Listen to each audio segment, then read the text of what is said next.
Halo para pendengar dimanapun kalian berada, semoga kalian sehat semua. Kali ini Mama akan membawakan sebuah film yang sangat mind blowing banget. Film thriller terbaik dari Korea berjudul Recall tahun 2021. Film ini mengisahkan tentang wanita yang kehilangan memori dan kemudian dihantui oleh penglihatan menakutkan. Saat ia mencoba mengumpulkan fragmen memori yang terpecah, ia menemukan kebenaran yang mengejutkan tentang suaminya, membuatnya terjebak dalam situasi yang sangat mengerikan. Mampukah mengungkapkan di balik penglihatan yang mencekam? Walaupun Mamang seorang YouTuber baru, tapi mencoba menghibur kalian dengan film-film terbaik. Karena Mamang sadar, Aing adalah perintis, bukan pewaris. Waduh, langsung saja tanpa banyak lambe, kita langsung ke jalan ceritanya.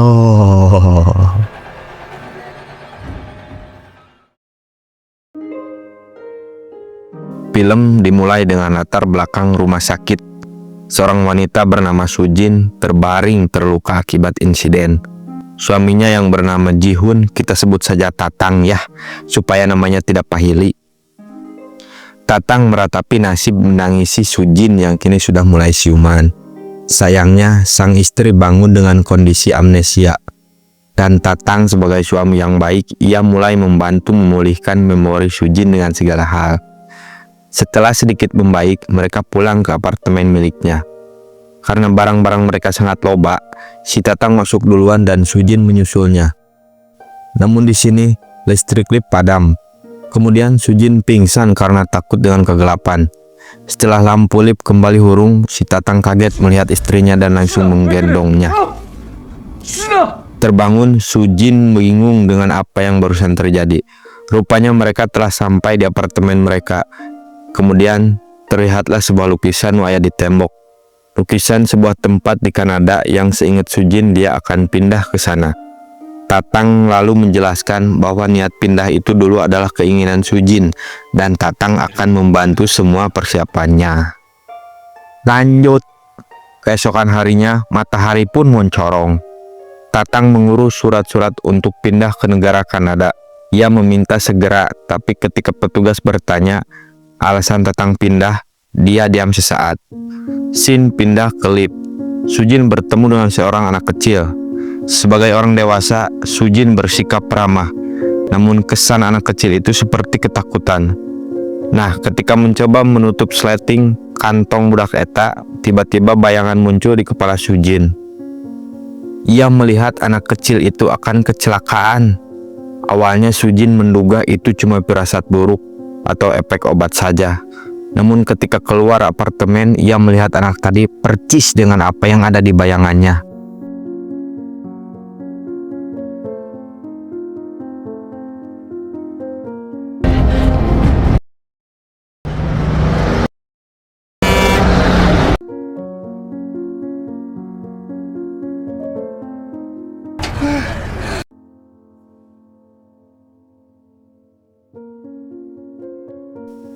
Adegan berpindah di apartemen ketika Sujin dan Tatang terluka.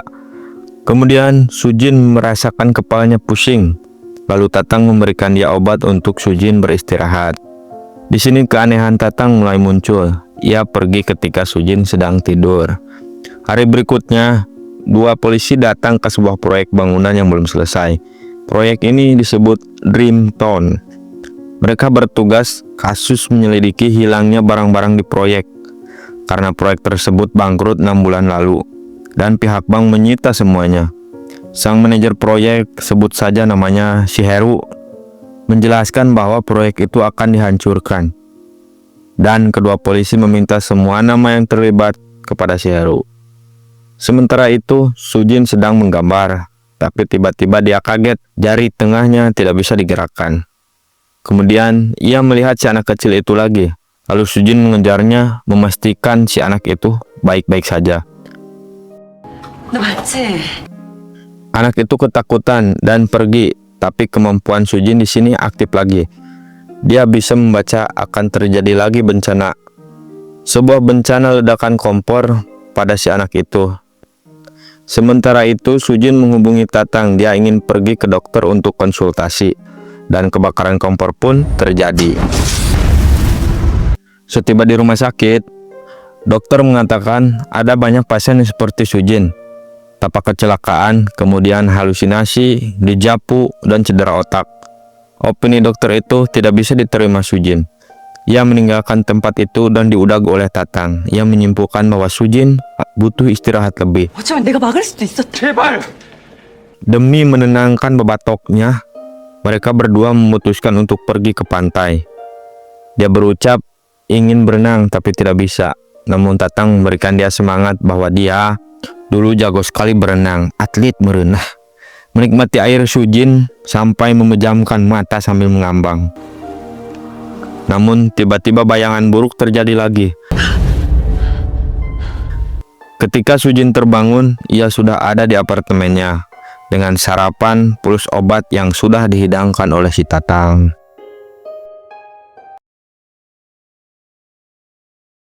Tatang sudah pergi dari rumah. Tak lama polisi datang.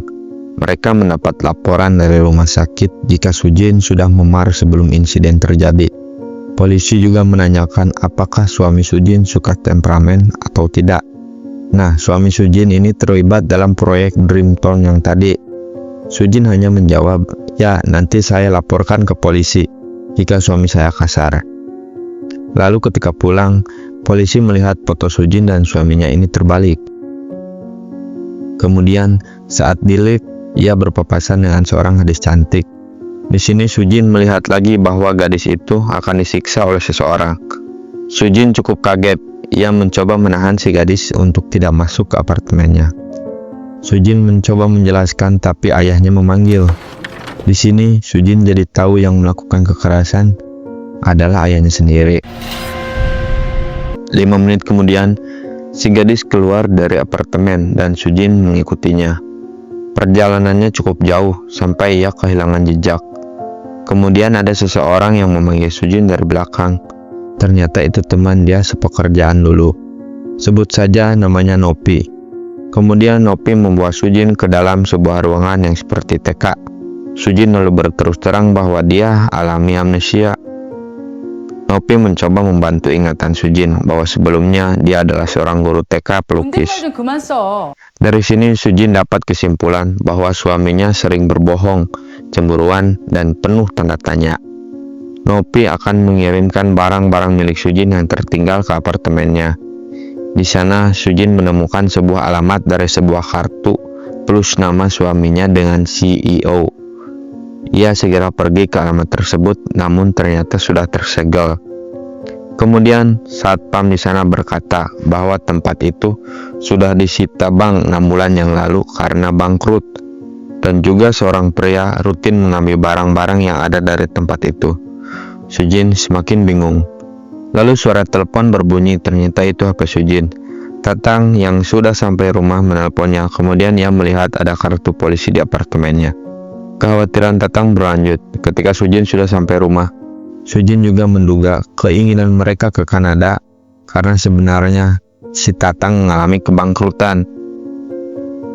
Tatang hanya menjelaskan supaya jangan khawatir. Saat Sujin menjelaskan lokasi kantor Tatang, Tatang mengira bahwa ingatannya sudah kembali pulih. Di sini si Tatang meminta maaf karena dia tidak terus terang.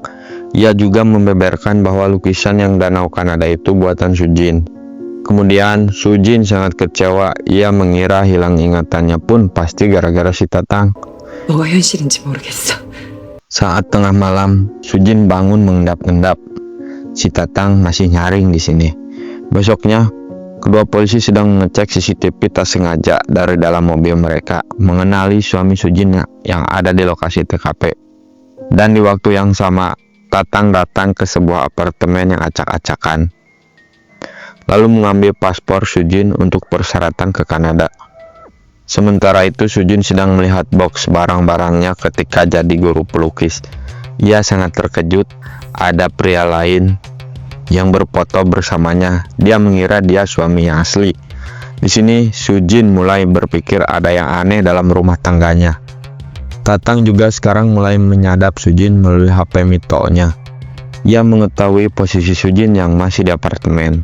Saat Sujin menaiki lift, dia berpasangan dengan seorang bapak yang sedang menelpon temannya, dan di percakapan dia akan menjual anak angkatnya. Ternyata seorang gadis. karena ibu aslinya sudah meninggal. Lalu masa depan mencuat di kepalanya. Saat keluar, Sujin mencegah jangan sentuh gadis itu. Kemudian si bapak mencekik Sujin sambil bilang, "Mane saha nah apa naon." Untung saja lift terbuka dan Tatang datang tepat waktu. Tatang tidak bisa berbuat apa-apa ketika lift tertutup kembali dan Sujin hanya bisa mengatakan, "Dia kamar 706." Di sisi lain, kedua polisi mendatangi bangunan proyek. Mereka mendapat informasi jika suami Sujin adalah penanggung jawabnya. Hanya saja tempat itu bangkrut dan suami Sujin bersembunyi dari rentenir yang datang. Kini suami Sujin menghilang entah kemana. CCTV yang di sana juga rusak. Sementara itu, Sujin menjelaskan pada Tatang tentang orang kamar 706. Ia menjelaskan jika orang itu akan mati setelah dia membunuh seorang gadis. Sujin ingin menghubungi polisi, tapi Tatang melarangnya dan mencoba menenangkan Sujin. 아무 일도 없어. Malam harinya, Sujin terbangun karena kepalanya pusing. Dia melihat Tatang tidak ada di kamar. Sujin lalu mencari suaminya ke beberapa apartemen. Tapi tiba-tiba Sujin melihat lift berhenti di lantai 7. Di sini Sujin penasaran dan langsung nyamperkeun ke sana. Ia mendekat ke kamar 706 milik si bapak nu tadi mencekik dirinya. Lalu mendengar suara jeritan di sana. Sujin ingin menolongnya tapi tak lama pintu terbuka dan ia segera bersembunyi. Seseorang membawa si bapak dalam koper. Sujin melihat Kang Kalung jatuh tapi gancang dicopot kembali. Sementara itu, saat Tatang ingin meninggalkan apartemennya, tukang satpam memberikan kardus yang ditinggalkan Sujin tadi.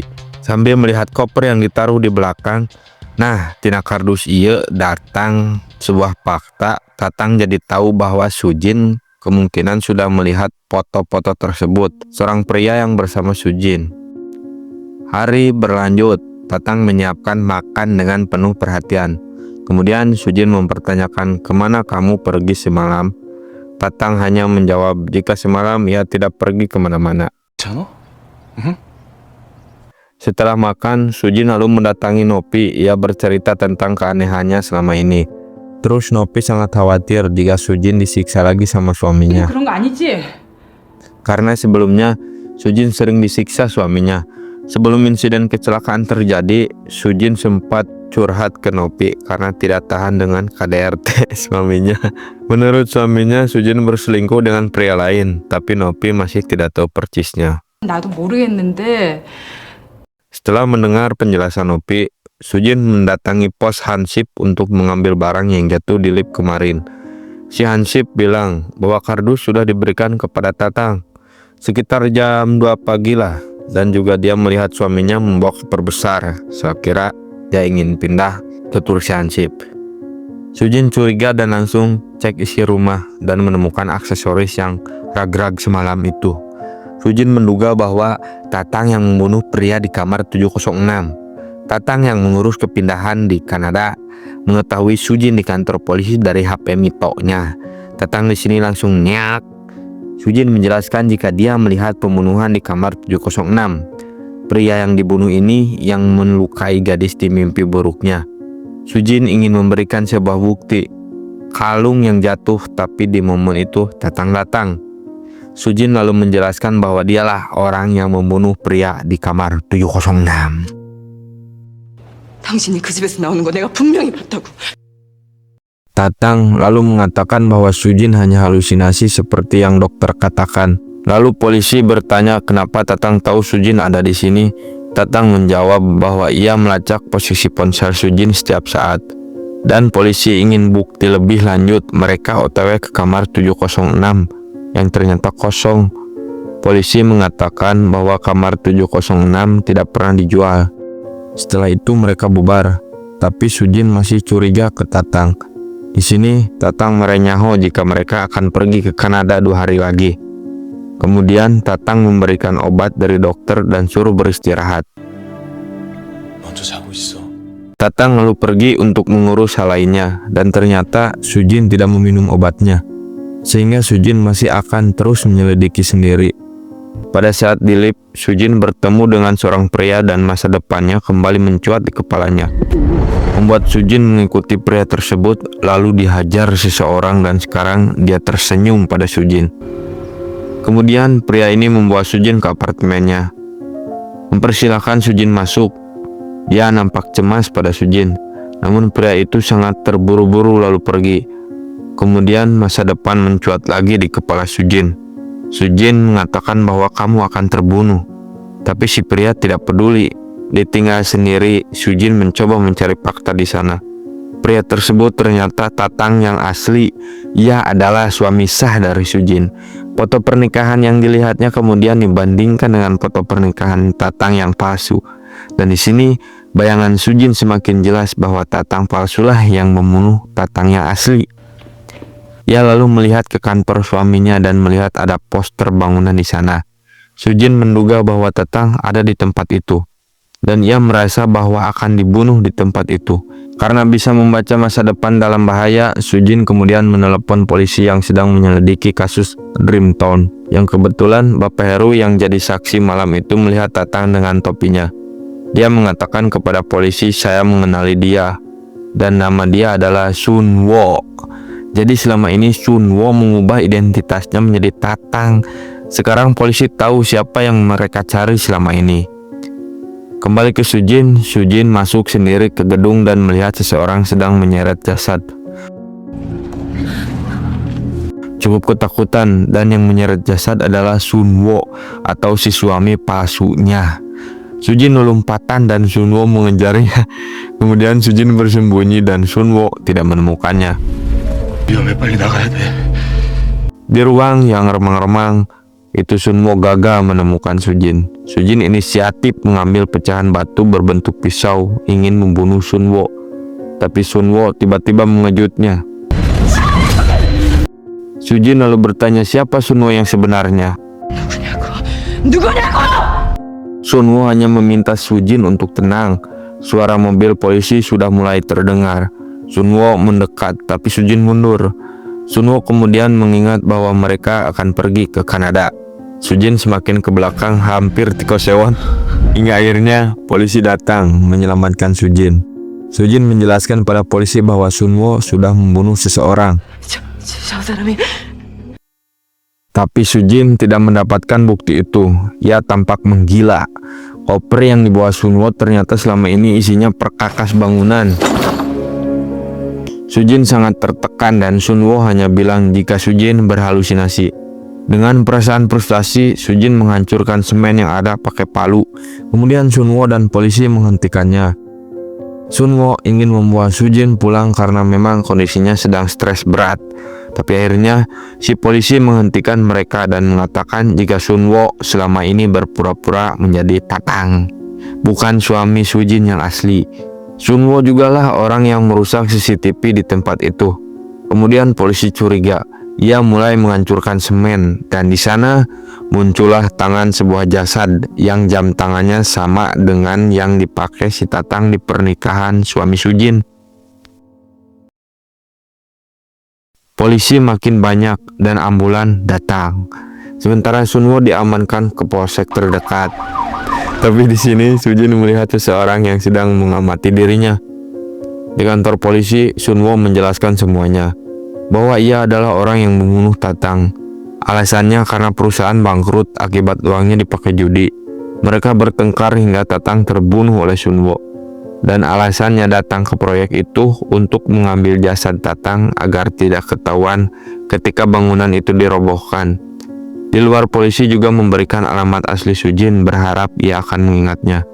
Dari sini juga Sujin jadi tahu bahwa suami palsunya adalah kakak angkatnya. Bertatapan secara empat mata, Sujin meminta Sunwo belak-belakan. Sunwo juga menjelaskan jika sudah membunuh Tatang, selanjutnya akan membunuh Sujin agar mendapatkan uang asuransi. Di sini Sujin mulai sadar jika bayang-bayang selama ini ternyata bukan ramalan masa depan, melainkan kejadian masa lalunya. Yang artinya ketika suaminya alias si Tatang terbunuh, Sujin ada di lokasi kejadian. Sunwo hanya mengatakan kamu harus bisa membedakan mana yang benar, mana yang salah, mana yang hak, mana yang batil. Waduh. Pembicaraan pun selesai. Sujin ingat dengan kamar nomor 706. Dia berpikir pasti ada sesuatu di sana. Kembali ke apartemen, Sujin melihat anak kecil itu lagi, kemudian menghentikannya. Tapi tiba-tiba ada anak laki-laki yang memanggil anak perempuan itu dengan sebutan Sujin, sedangkan dirinya mengaku sebagai kakak angkatnya bernama Sunwo. Kedua anak itu ngalungit dan Sujin mulai menyadari sesuatu. Sementara itu, polisi masih menyelidiki Sunwo dan menemukan berkas di kamar 706 dulu, yang merupakan tempat tinggal Sujin setelah akhirnya diadopsi oleh keluarga Sunwo. Nu jadi pertanyaan adalah kemana ayah tirina si Sujin yang menghilang. Shin kembali ke Sujin. Ia menggedor kamar 706 dan wanita remaja membukanya. Dari nemtek baju sekolah, wanita itu bernama Sujin. Sujin masuk dan seolah-olah flashback kembali ke tahun 2003. Gadis tersebut adalah dirinya di masa muda. Dan aksesoris yang ditemukannya dulu ternyata numanehna. Di sana memori terbuka. Ayah angkatnya ingin membunuhnya dan Sunwo datang menyelamatkannya. Cukup ketakutan dengan apa yang terjadi, Sunwo nita Sujin indit menetap di asrama Tatang. Dari memori yang cukup jelas inilah Sujin jadi tahu ternyata Sunwo menyelamatkan dirinya. Di sisi lain, polisi menemukan jasad ayah angkat Sujin. Dan Sujin sekarang menempati apartemennya. Hunian bayang-bayang Tatang suami yang asli pernah di sana sebelumnya. Foto pernikahan yang asli masih terpampang jelas di sana. Tak lama HP si Sujin disada. Ada telepon dari Nopi jika suami Sujin mengamuk dan tiba-tiba si Tatang masuk ke dalam rumah. Tatang yang asli terlihat sangat murka. Sujin segera menelpon polisi. Di sini Sunwo mendengar sedikit kepanikan Sujin. Selanjutnya polisi keluar ruangan dan Sujin mengatakan jika Tatang masih hidup. Lalu polisi mendapat informasi terbaru jika jasad yang dicor bukan jasad si Tatang, melainkan jasad orang lain. Jadi sekarang polisi langsung meluncur ke kediaman Sujin. Sementara Sunwo memakai jaket yang ada untuk kabur dari sana. Kembali ke Sujin, ia diantara hidup dan mati. Karena Sujin masih bingung, kemudian Tatang menjelaskan jika dulunya ia punya hutang banyak ke rentenir. Ia dihajar habis-habisan dan terpaksa bikin perjanjian asuransi. Jika Sujin maut, maka Tatang akan mendapatkan uangnya untuk melunasi hutang yang ada. Di klip ini, si rentenir ia merampas jam tangan itu dan minum alkohol. Ternyata itu sudah diberi racun. Setelah si rentenir tak berdaya, Tatang membunuh dan menimbunnya di dalam semen untuk menghilangkan jejak. Dan pada malam itu, ternyata ada Sujin melihat dari belakang. Tatang ingin menjelaskan semuanya, tapi Sujin menghindar. Dari tasnya terjatuh buku tentang ke Kanada. Dan dari sinilah Tatang emosi. Ia menduga alasannya Sujin ingin cerai, bahwa Sujin selingkuh dan berencana pindah langsung ke Kanada. Sujin lalu dihajar oleh Tatang yang naik pitam. Untungnya Sujin nyukulan besi dan menghajar Tatang hingga tak sadarkan diri. Dan Sunwo datang untuk menyelamatkan Sujin. Sunwo menyuruh Sujin tenang, kemudian Sunwo menyeret jasad Tatang, memasukkannya ke semen yang masih basah. Melihat pengorbanan Sunwo, Sujin merasa jadi beban. Ia lalu ingin mengakhiri hidupnya. Dari atas gedung, Sujin menjatuhkan dirinya.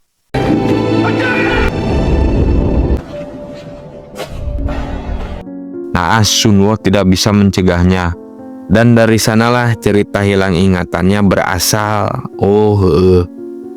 Sunwo segera turun dan ngegandong Sujin yang terluka parah. Tapi saat itu juga si Tatang belum meninggal. Ia bangkit dari semen.